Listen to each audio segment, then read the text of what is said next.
आज गुप्त नवरात्रि का 5वां दिन है और नवरात्रि के 5वें दिन महाविद्या छिन्नमस्तिका की पूजा करने का नियम है। शास्त्रों में महाविद्या छिन्नमस्तिका की उपासना करने से समाज में मान सम्मान एवं प्रसिद्धि मिलती है। छिन्नमस्तिका महाविद्या की पूजा में अगर कोई कमी रह जाती है तो वह विपरीत फल देने वाली होती है। यही कारण है कि आम लोगों के लिए इसकी साधना को उपयुक्त नहीं माना गया है। देवी छिन्नमस्तिका की पूजा करने से मनुष्य को समाज में सम्मान और प्रतिष्ठा मिलती है, साथ ही सुख और समृद्धि का वरदान भी मिलता है। गुप्त नवरात्रि में माँ छिन्नमस्तिका की पूजा उपासना की जाती है।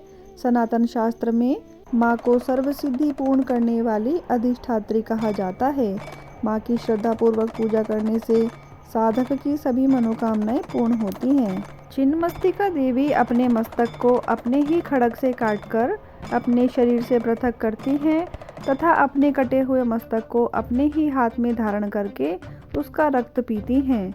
देवी का यह स्वरूप अत्यंत ही भयानक तथा उग्र है और उनकी भयावह तथा उग्र स्वरूप के कारण ही कहीं आम मंदिरों में या घरों में उनकी पूजा नहीं की जाती है। काम और रति को प्रचंड चंडिका छिन्नमस्तिका के चरण कमलों के नीचे दर्शाया गया है, क्योंकि यह इस बात का प्रतीक है कि देवी वासना, प्रेम और यौवन के देवताओं को रौंद रही हैं। कामदेव और रति देवी अत्यधिक इच्छाओं का प्रतीक हैं। यदि आपके घर में हमेशा लड़ाई झगड़ा होता रहता है या फिर घर का माहौल अशांत रहता है तो आज के दिन माँ छिन्नमस्तिका की पूजा करते समय उन्हें पंचामृत का भोग लगाएं।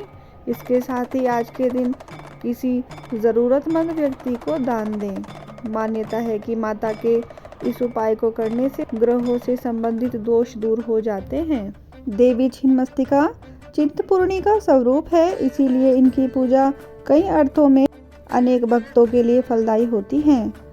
चिंता को हर कर देवी अपने भक्तों की सभी संकटों को भी दूर करती हैं, साथ ही सभी प्रकार की सिद्धियां भी प्रदान करती हैं। इसीलिए देवी का व्रत करना और उनका विधि विधान से पूजन करना बहुत ही शुभ फलदायी रहता है। छिन्नमस्तिका अपने गले में हड्डियों की माला धारण करती हैं। उनके कंधे पर यज्ञोपवीत है और देवी छिन्नमस्तिका की नाभि में योगी चक्र पाया जाता है। देवी की आराधना गुप्त नवरात्रि के अलावा दीपावली के दिन भी करना बहुत शुभ माना जाता है। इनकी पूजा शुक्रवार के दिन भी की जाती है।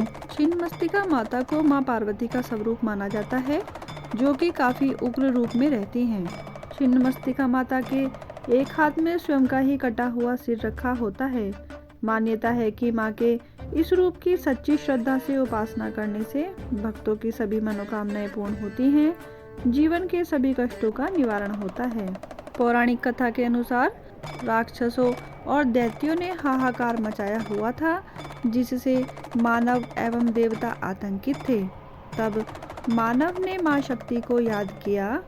तब पार्वती का छिन्नमस्तिका के रूप में अवतरण हुआ। देवी छिन्नमस्तिका ने खड्ग से राक्षसों दैत्यों का संहार किया। इस दौरान माता को किसी भी चीज़ का ध्यान नहीं रहा और वे केवल पापियों का नाश करने लगी, जिससे काफ़ी रक्तपात होने लगा। माँ अपने प्रचंड रूप में आ गई थी, जिससे पृथ्वी पर हाहाकार मचने लगा। तब सभी देवताओं ने मिलकर भगवान शिव की शरण ली और उनसे माता के इस प्रचंड रूप को रोकने के लिए प्रार्थना करने लगे। देवताओं की प्रार्थना सुनकर भगवान शिव माँ छिन्नमस्तिका के पास पहुँचे।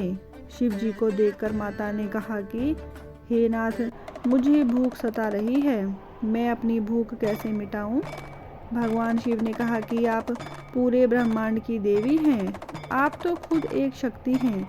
तब भगवान शिव के कहने पर माँ छिन्नमस्तिका तुरंत ही अपनी गर्दन को खड्ग से काटकर सिर को बाएं हाथ में ले लिया। गर्दन से खून की 3 धाराएं निकली, जिसमें से एक धारा का पान माता ने स्वयं किया और जो बाएं और दाएं डाकिनी शाकिनी थी, वो धाराएं उन दोनों के मुख में चली गई। इससे माँ तृप्त हुई। बोलिए माँ छिन्नमस्तिका की जय। आशा करती हूँ कि मेरी यह वीडियो आपको प्रिय लगी होगी।